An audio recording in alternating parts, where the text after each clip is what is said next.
India voice, आपकी सोच, आपकी आवाज। नमस्कार, स्वागत है आप सभी का झारखंड की खबरों में। मैं आपके साथ निकिता कश्यप। बुलेटिन की शुरुआत करते हैं। खबर जमशेदपुर से है, जहां क्षेत्रीय करनी सेना ने यूजीसी के द्वारा जारी किए गए नियमों को लेकर राष्ट्रपति द्रौपदी मुर्मू और प्रधानमंत्री नरेंद्र मोदी से हस्तक्षेप की मांग की है। और जहां संगठन का कहना है कि ये नियम सामाजिक न्याय और आरक्षण की व्यवस्था पर गंभीर असर डाल सकते हैं।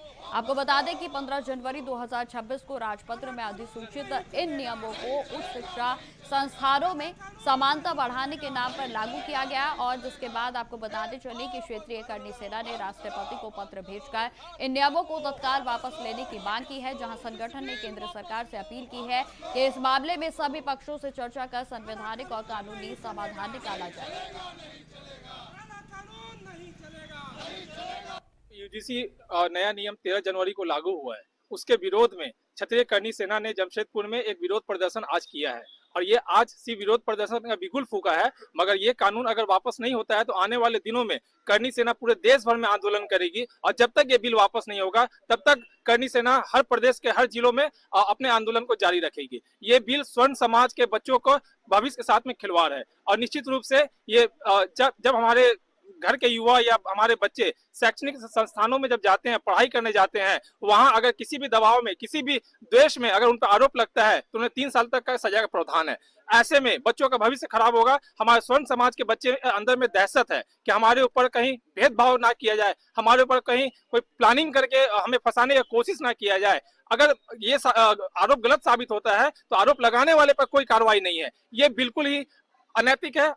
यूजीसी जमशेदपुर के सहित देश भर में बैंक कर्मचारियों ने आज 5 दिनों की ड्यूटी की मांग को लेकर हड़ताल की है। आपको बता दें कि United forum of bank unions के आह्वान पर यह हड़ताल की गई और जिसमें कि बैंक कर्मचारियों ने बैंकों के बाहर धरना दिया है। उनका कहना है कि वर्ष 2015 से वे 5 दिनों की ड्यूटी लागू करने की लगातार मांग कर रहे हैं ताकि उनके कामकाजी घंटों में सुधार हो सके, तो वहीं उन्हें बेहतर जीवन शैली भी मिल सके। बताते चले कि बैंक कर्मियों का आरोप है कि उनके लंबे समय से चल रही इस मांग पर सरकार ने अभी तक ध्यान नहीं दिया है। और जहां हड़ताल पर बैठे कर्मियों ने चेतावनी दी है कि अगर सरकार उनकी मांगों पर विचार नहीं करती तो वे आगामी दिनों में आंदोलन को और भी उग्र करेंगे।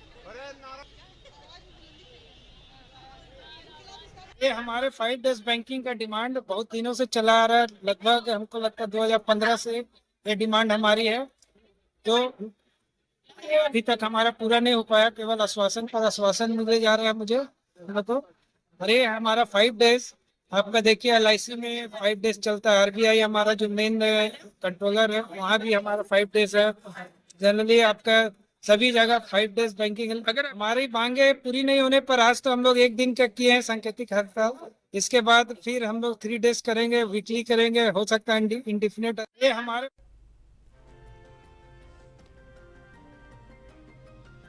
तो आपको बताते चले कि देश भर में आज बैंक कर्मियों के द्वारा हड़ताल की गई है और जहां 5 दिनों की ड्यूटी की मांग बैंक कर्मियों के द्वारा की जा रही है। यह भी बताते चले कि बैंक कर्मियों का लगातार कहना है कि 2015 से वे इस बात की मांग कर रहे हैं कि सप्ताह के 5 दिनों जो है उनके वर्किंग डेज रहे, तो वहीं 2 दिन जो है वो छुट्टियों के रहे। और जिसमें कि आपको बताते चले कि उनकी ओर से ये मांग 2015 से की जा रही है और जिसमें कर्मियों का यह साफ तौर पर कहना है कि 2015 से लंबित इस मांग को अभी तक सरकार की ओर से नहीं सुना गया और ना ही इस पर कोई निर्णय लिया गया है। और जिसके बाद आज भारत में तमाम राज्यों में ये तस्वीरें सामने आई और इस तस्वीरें हम आपको जमशेदपुर की दिखा रहे हैं।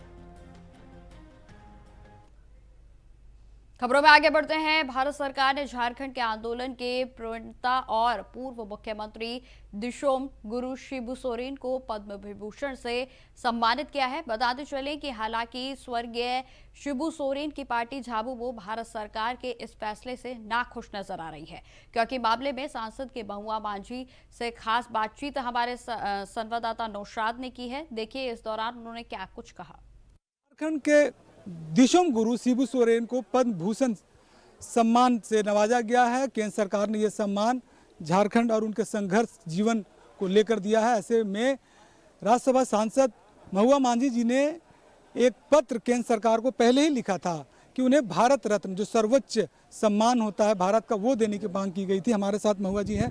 मैम, आप पहली बार उस समय चिट्ठी लिखी थी गुरुजी के लिए कि उन्हें भारत रत्न सर्वोच्च सम्मान मिलना चाहिए, लेकिन जो इस तरह से कल सम्मान आप लोगों को मिला उससे क्या कुछ पार्टी संतुष्ट है? जी देखिए, सबसे पहले तो मैं आज 77वें गणतंत्र दिवस की हार्दिक बधाई शुभकामना देती हूँ देशवासियों को, राज्यवासियों को, अपने पार्टी के परिवार को।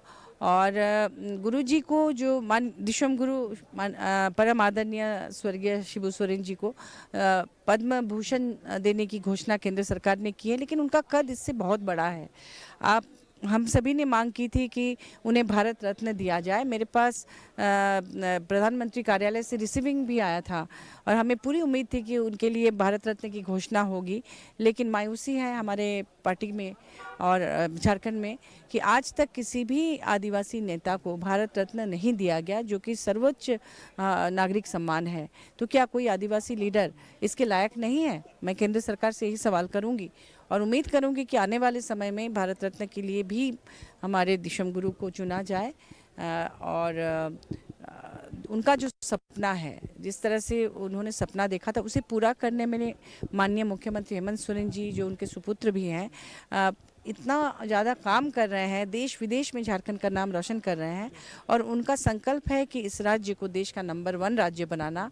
हम लोग आज के दिन यही कामना करेंगे कि दिशम गुरु शिबू सोरेन जी के सपने पूरे हो, हमारा राज्य देश का नंबर 1 राज्य बने और माननीय मुख्यमंत्री जी को इतनी ताकत मिले इस राज्य से, इस देश से, और अब तो पूरी दुनिया से, विदेशों में भी जाके वो झारखंड का परचम लहरा रहे हैं। निश्चित रूप से झारखंड इस देश का नंबर 1 राज्य बनेगा। एक अंतिम सवाल कि ये जो स्थान मिला है, जो उन्हें रत्न मिला है, कहीं ना कहीं दोहरी नीति दिखती है। ये भारतीय पार्टी की, जनता पार्टी की नज़र चश्मे से देखी गई या फिर प्रधानमंत्री की नज़र चश्मे से देखी गई? देखिए, केंद्र सरकार जो कि भाजपा की सरकार है, वो कहती कुछ है और करती कुछ है। ये आदिवासी अस्मिता की बात करती है, उन्हें सम्मान देने की बात करती है, और दूसरी तरफ एक इतने बड़े आदिवासी लीडर को वो सम्मान देती है जिससे ऊपर कई दूसरे फील्ड के लोग हैं, जबकि इनका कद बहुत बड़ा है। इन्होंने जो संघर्ष किया उसे कोई भूल नहीं सकता।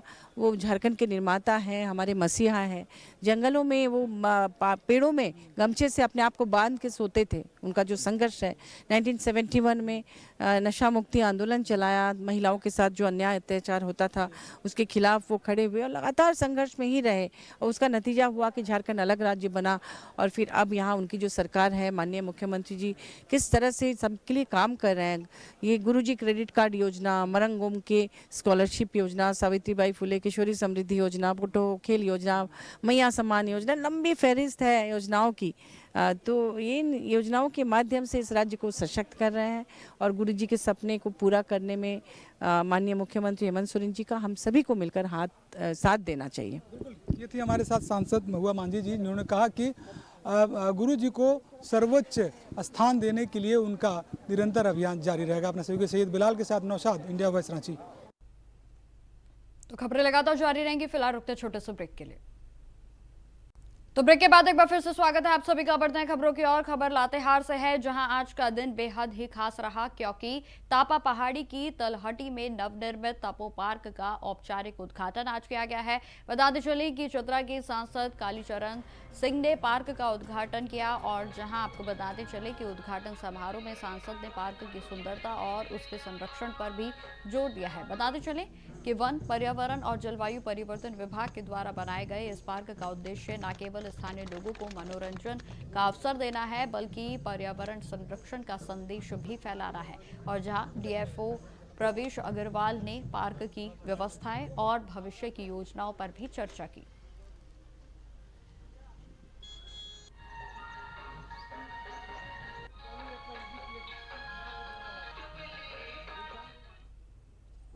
अब खबर जमशेदपुर से है, जहां 14 दिनों से एक रहस्यमय तरीके से लापता रहे उद्यमी और एशिया के उपाध्यक्ष देवांग गांधी के पुत्र केरव गांधी की मंगलवार तड़के सकुशल बरामदगी के बाद शहर में राहत का माहौल है। जी हां, आपको बताते चले कि सुबह करीब 10:30 पर देवांगन गांधी ने अपने पुत्र कैरव के साथ बाहर आकर शहरवासियों, मीडिया कर्मियों तो वहीं पुलिस प्रशासन को आभार जताया, जहां उन्होंने कहा कि बीते 13 दिनों के बाद उनके परिवार के लिए जो ये दिन था ये बेहद ही कठिन रहा, लेकिन लोगों की प्रार्थनाओं और समर्थन में बेहद ही मजबूती थी। हालांकि आपको यह भी जानकारी देते चलें कि कैरव गांधी की बरामदगी के बावजूद पूरा मामला अब भी रहस्य के घेरे में है, क्योंकि पुलिस की ओर से अभी तक भी कोई विस्तार पूर्वक बयान इस पर नहीं दिया गया है। जहां विधायक सरयू राय ने गांधी परिवार से मुलाकात की तो वहीं पुलिस को मामले की सच्चाई सामने लाने की बात उनकी ओर से कही गई है। से ज़्यादा बात नहीं हुई है, मन से बात हुई है। बोले हाँ सुबह 4:30 पौने 5 बजे आ गए। क्या कर रहे हैं अभी कैरव गांधी? अभी घर पे ही हैं, सब बैठे हुए हैं बात के साथ में। उनके पापा परिवार कितने खुश है? बहुत खुश है, बहुत खुश है। क्या पुलिस को बधाई भी देंगे? हाँ तो पुलिस को बधाई तो देंगी। डर था 15 दिनों से डर लग रहा था जैसे ही है। भैया 15 दिनों से काफी डर लगता होगा आप लोग अरे को, बहुत चिंता? जान सूखे हुए थे, चिंता थी बहुत थी। आज क्या लग रहा है? आज घर गए तो बहुत खुश है, बहुत ही खुश हुई है। कैरव कुछ बताया? कैरव कितना नहीं कह रहा कुछ नहीं पता।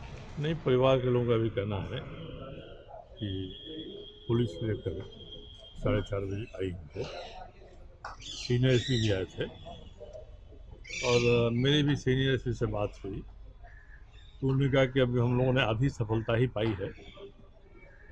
जो नौजवान अपहृत हुआ था उसको हमने बरामद किया है, मगर जिन लोगों ने अपहरण किया है उन तक भी हम पहुंच रहे हैं और उनको भी हम पकड़ लेंगे। ये पुलिस का आत्मविश्वास है। रिकवरी कहाँ से बता रहे हैं? ये रिकवरी कहीं हजारीबाग जिले से ही कहीं से हुई है। उन्होंने कहा हम लोग लगे हुए हैं, जल्दी वो पकड़ में वो भी आएंगे और परिवार में अपार खुशी का माहौल है। उनके रिश्तेदार, घर के पड़ोस के सब लोग इकट्ठे हैं और इनकी खुशी में हम लोग भी शामिल हैं। सर कैरव से आपने मुलाकात की है अपने ऊपर, क्या स्थिति? नहीं, वो सोए हुए हैं, देखा मैंने, वो सोए हुए हैं। तो सोए हुए हैं तो उनको जगाना ठीक नहीं था, मगर घर परिवार के लोगों को अपार खुशी है और पुलिस के प्रति भी इनका भरोसा बड़ा है। इनका कहना है कि पुलिस के आला अधिकारियों से दिन में 3 बार 4 बार बात होती थी। इवन डीजीपी और आईजी भी दिन में एक बार फोन कर लेते थे। खबरों में आगे बढ़ते हैं। झारखंड में नगर निकाय चुनाव की घोषणा कर दी गई है और जहां चुनाव 23 फरवरी को होंगे तो वहीं आपको बताते चले कि मतगणना 27 फरवरी को की जाएगी। यह चुनाव गैर दलीय आधार पर होंगे और जिसमें कि उम्मीदवारों के नाम राजनीतिक पार्टी के बैनर के बजाय व्यक्तिगत रूप से होंगे और जहां मतदान बैलेट पेपर से किया जाएगा। तो जानकारी देते चलें कि राज्य सरकार ने चुनाव को शांतिपूर्ण और निष्पक्ष रूप से संपन्न कराने के लिए सभी आवश्यक सुरक्षा और व्यवस्था सुनिश्चित करने का आश्वासन दिया है। झारखंड में नगर निकाय चुनाव की घोषणा कर दी गई है।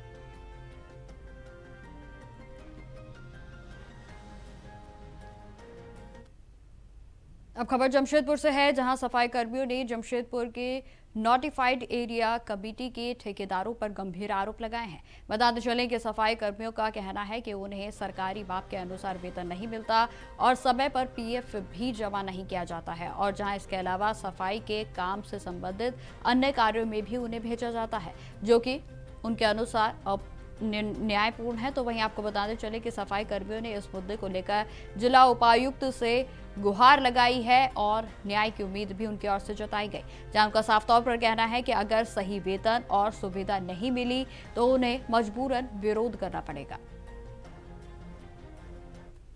अंडर जो काम नहीं है वो काम करवा देता है। किसी का शादी ब्याह हो रहा, वहाँ जाओ सफाई करो। कोई आदमी मर गया, वहाँ जाओ सफाई करो। किसी का शादी हो रहा, वहाँ जाके सफाई। बिल्ली मर गया हो, जाके उठाओ। ये कौन सा तरीका हुआ? हाँ, और स्कूल हुआ, कॉलेज हुआ, वो लोग का उसका बाथरूम धुलवाने ले जाता है, किसी का घर का बाथरूम धुलवाने ले जाता है। अभी यहीं पर आने के लिए हम लोग का मजदूर को धमकी दिया गया है, अगर तुम अभी वहाँ जाएगा तो हमको काम से निकाल देंगे।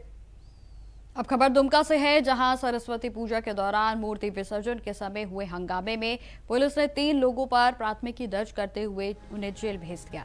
जानकारी देते चलें कि यह विवाद दुमका के दुधानी में डीजे पर अश्लील गाने बजाने को लेकर हुआ और जहां 2 गुटों के बीच विवाद बढ़ने के बाद बड़ा बांध तालाब के पास मूर्ति विसर्जन के दौरान मारपीट भी की गई और जब पुलिस अधिकारी और जवान हैं उनमें बीच बचाव करने के लिए पहुंचे तो वहीं आपको बताते चले कि नशे में कुछ लोगों ने उनके साथ भी बदसलूकी की।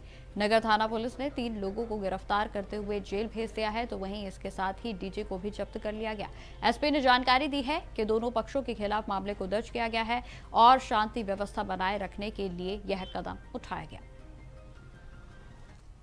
सरस्वती पूजा के विसर्जन के दौरान पोखरा के पास कुछ युवक आपस में लड़ाई कर रहे थे, बात मारापीटी तक पहुंच गई। इसी में पुलिस प्रशासन वहां पर जाके उन लोग को समझा बुझा के हटाने का प्रयास कर रही थी, तो पुलिस के साथ भी वो लोग बदतमीजी किए और ड्यूटी करने से रोके उनको। इसी के आलोक में एक FIR दर्ज किया गया है और कुल 3 लोगों की गिरफ्तारी हुई है और आज उनको माननीय न्यायालय से अग्रसारण किया जा रहा है। और एक और डीजे की बात है, चूँकि जो हम लोग पहले से भी गाइडलाइन देते हैं कि कुछ ऐसे गाने हैं जिससे किसी पक्ष को असहज महसूस करते हैं तो नाराज़गी रहती है, वैसे भड़काऊ गाने सब नहीं बजाने हैं और काफ़ी तीव्र आवाज़ से भी नहीं बजाना है और रात में लेट नाइट नहीं बजाना है। अब खबर जमशेदपुर से है, जहां थाने से मात्र 500 मीटर के दूर मुख्य मार्ग पर तेज रफ्तार बाइक और हाईवे के बीच में जोरदार भिड़ंत हो गई और जहां जिससे बाइक चालक की मौके पर ही दर्दनाक मौत हो गई है तो वहीं आपको बताते चले कि हादसे में एक अन्य युवक भी गंभीर रूप से घायल हो गया।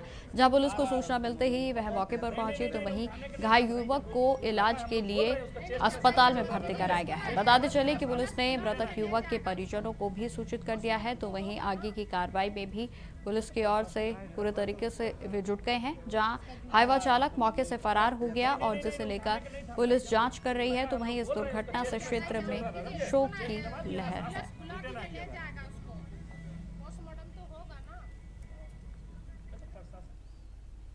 तो फिलहाल मेरे साथ इस बुलेटिन में इतना ही। देश दुनिया की तमाम खबरों की जानकारी के लिए बने रहें हमारे साथ। नमस्कार।